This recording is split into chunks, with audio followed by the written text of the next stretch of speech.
Hello everyone, welcome to zero investment. நாம் இன்றைக்கி இந்த வீடியோவில் சன்னா மசாலா எப்படி பண்ணுறதுன்னு பார்க்கலாம். வீடியோக்குள்ளே போகிறதுக்கு முன்னாடி நீங்கள் இன்னும் நம்ம சேனலுக்கு சப்ஸ்கிரைப் பண்ணல அப்படின்னா மறக்காமல் சப்ஸ்கிரைப் பண்ணிடுங்க. அப்படியே பக்கத்தில் இருக்கிற பெல் பட்டனையும் கிளிக் பண்ணிடுங்க. வீடியோவை கடைசி வரை ஸ்கிப் பண்ணாமல் பாருங்கள். அப்போ தான் உங்களுக்கான போனஸ் என்ன அப்படின்னு உங்களுக்கு தெரிய வரும். ஸோ சன்னா மசாலா பண்ணுறதுக்கு தேவையான பொருட்கள் என்னன்னு பார்க்கலாம். 1 கப் வெள்ளை கொண்டக்கடலையை 8 மணி நேரம் ஊற வச்சு எடுத்து வச்சுக்கோங்க.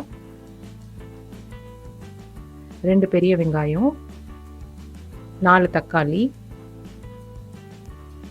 தேவையான அளவு எண்ணெய்,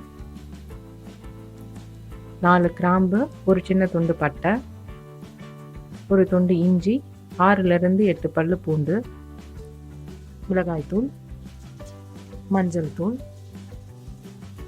உப்பு, ஒரு சின்ன துண்டு வெல்லம், தண்ணி. கடாயில் எண்ணெயை சூடு பண்ணி அதில் பட்டை, கிராம்பு, இஞ்சி, பூண்டு இது எல்லாத்தையும் சேர்த்து வதக்கிக்கலாம்.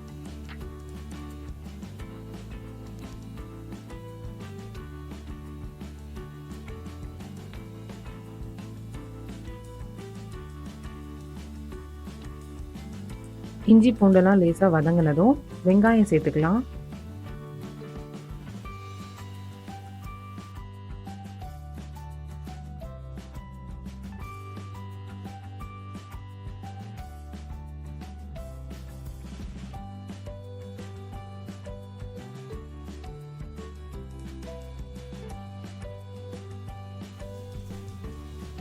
வெங்காயம் நல்லா வதங்கணும். கண்ணாடி மாதிரி ஆகிற வரைக்கும் நல்லா வதக்கிக்கணும்.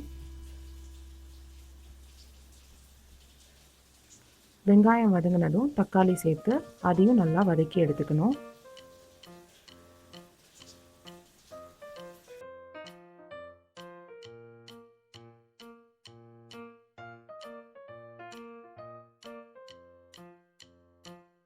தக்காளி ஓரளவு வதங்கிடுச்சு. இப்போ மிளகாய் தூள் சேர்த்துக்கலாம். காரத்துக்கு தகுந்த மாதிரி எவ்வளோ வேணுமோ அவ்வளோ மிளகாய் தூள் சேர்த்துக்கோங்க. நான் 2 டீஸ்பூன் மிளகாய் தூள் சேர்த்துருக்கேன். நீங்கள் உங்கள் காரத்துக்கு தகுந்த மாதிரி கூடவோ கம்மியோ சேர்த்துக்கலாம். மிளகாய் தூள் சேர்த்து கொஞ்சம் வதங்கினதும் அடுப்பை அணைச்சிட்டு அதை அப்படியே ஆற வச்சிருங்க.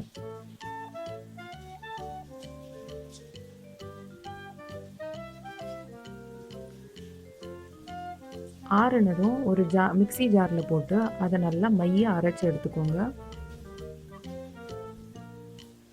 இப்போ அரைச்ச விழுதை ஒரு ப்ரெஷர் குக்கரில் மாற்றிக்கலாம்.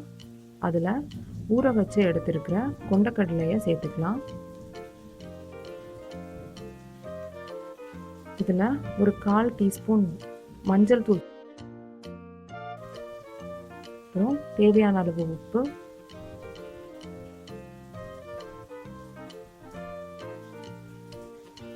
ஒரு சின்ன துண்டு வெல்லம். வெல்லம் வேண்டாம் அப்படின்னா அதை விட்டுட்டு மித்த எல்லாத்தையும் மட்டும் சேர்த்துக்கலாம். இப்போது இந்த கொண்டக்கடலை முழுசாக நினைகிற அளவுக்கு தண்ணி விட்டு வேக வச்சிடலாம்.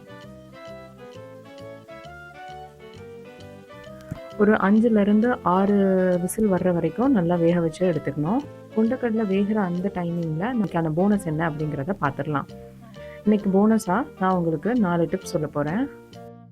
முதல் டிப்ஸ் என்ன அப்படின்னா, எப்போவுமே கொண்டக்கடலை ஊற வச்சதும் ரொம்ப நேரம் ஊற வச்சிட்டிங்கன்னா ஒரு மாதிரி ஊறின வாடை வர ஆரம்பிச்சிடும். அது வராமல் இருக்கிறதுக்கு 8லிருந்து 10 மணி நேரம் மட்டுமே ஊற வைங்க.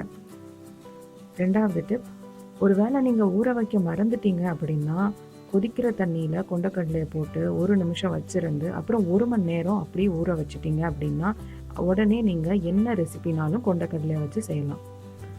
உங்களுக்கான 3வது டிப், கொண்டக்கடலையை வேக வைக்கும்போது எப்போவுமே அதில் உப்பு போட்டே வேக வைங்க. அப்போ தான் கொண்டக்கடலை உப்பை நல்லா உறிஞ்சி வச்சுருக்கும். எந்த ரெசிபி செய்கிறதா இருந்தாலும் நல்லா டேஸ்டியாக இருக்கும்.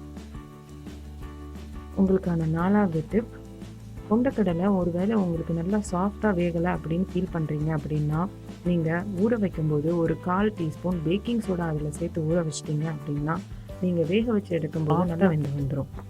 இப்போது நம்ம சென்னா வச்சுருந்தோம் இல்லையா, அது என்ன ஆயிடுச்சுன்னு பார்க்கலாம்.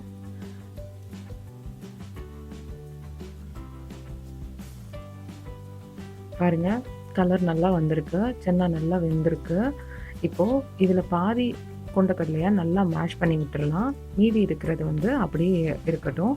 அப்போ தான் வந்து இந்த கிரேவியோட கன்சிஸ்டன்சி கொஞ்சம் திக்காக இருக்கும்.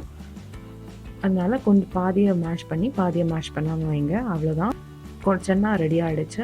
இப்போ நீங்கள் வந்து இதில் தேவையான அளவு கொத்தமல்லி இலை போட்டு நல்லா வந்து அலங்கரித்து பரிமாறலாம். அவ்வளோதாங்க, ஈஸியான சென்னா வீட்டிலேயே ரெடி பண்ணியாச்சு. நீங்களும் உங்கள் வீட்டில் ட்ரை பண்ணி பாருங்கள். பார்த்துட்டு எப்படி இருந்தது அப்படிங்கிற ஃபீட்பேக்கை கமெண்ட் செக்ஷனில் லீவ் பண்ணுங்கள். அடுத்த வாரம் இன்னொரு ரெசிபியோடு உங்களை மீட் பண்ணுறேன். அது வரைக்கும் tata, bye bye and take care.